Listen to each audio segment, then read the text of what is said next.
بسم الله الرحمن الرحيم. ويا قوم ما لي أدعوكم إلى النجاة وتدعونني إلى النار تدعونني لأكفر بالله وأشرك به ما ليس لي به علم وأنا أدعوكم إلى العزيز الغفار لا جرم أن ما تدعونني إليه ليس له دعوة في الدنيا ولا في الآخرة وأن مردنا إلى الله وأن المسرفين هم أصحاب النار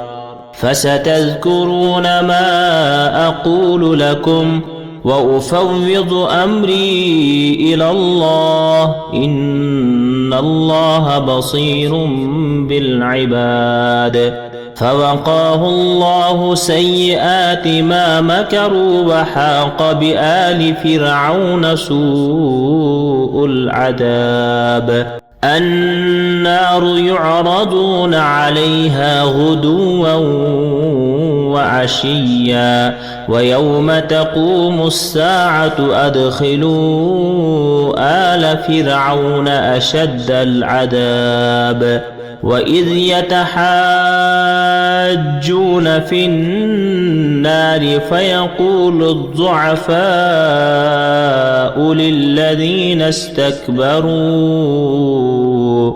إنا كنا لكم تبعا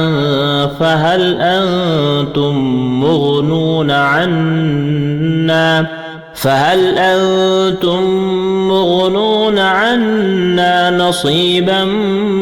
من النار قال الذين استكبروا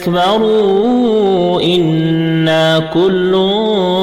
فيها إن الله قد حكم بين العباد وقال الذين في النار لخزنة جهنم ادعوا ربكم يخفف عنا يوما من العذاب قالوا أولم تك تأتيكم رسلكم بالبينات قالوا بلى قالوا فادعوا وما دعاء الكافرين إلا في ضلال إنا لننصر رسلنا والذين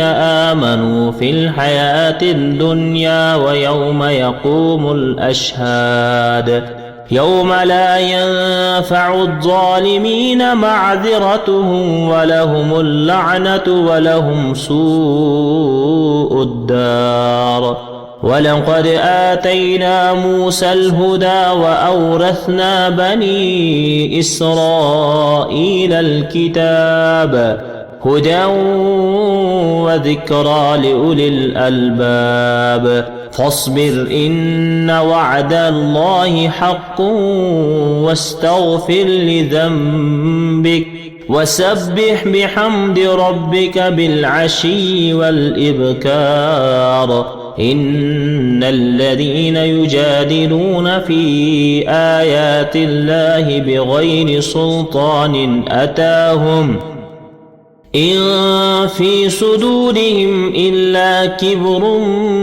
ما هم ببالغيه فاستعذ بالله إنه هو السميع البصير لخلق السماوات والأرض أكبر من خلق الناس ولكن أكثر الناس لا يعلمون وما يستوي الأعمى والبصير والذين آمنوا وعملوا الصالحات ولا المسيء قليلا ما تذكرون إن الساعة لآتية لا ريب فيها ولكن أكثر الناس لا يؤمنون وقال ربكم ادعوني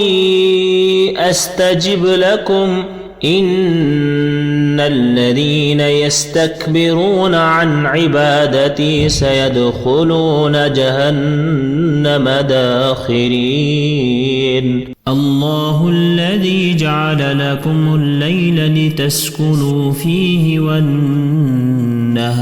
مبصرا إن الله لذو فضل على الناس ولكن أكثر الناس لا يشكرون.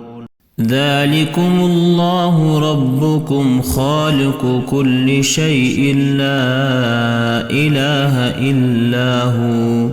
فأنى تؤفكون. كذلك يؤفك الذين كانوا بآيات الله يجحدون. الله الذي جعل لكم الأرض قرارا والسماء بناء وسوركم فأحسن صوركم ورزقكم من الطيبات. ذلكم الله ربكم فتبارك الله رب العالمين. هو الحي لا إله إلا هو فادعوه مخلصين له الدين الحمد لله رب العالمين. قل إني نهيت أن أعبد الذين تدعون من دون الله لما جاءني البينات من ربي وأمرت أن أسلم لرب العالمين. هو الذي خلقكم من تراب ثم من نطفة ثم من علقة ثم يخرجكم طفلا ثم لتبلغوا أشدكم ثم لتكونوا شيوخا ومنكم من يتوفى من قبل ولتبلغوا أجلا مسمى ولعلكم تعقلون. هو الذي يحيي ويميت فإذا قضى أمرا فإنما يقول له كن فيكون. ألم تر إلى الذين يجادلون في آيات الله أنى يصرفون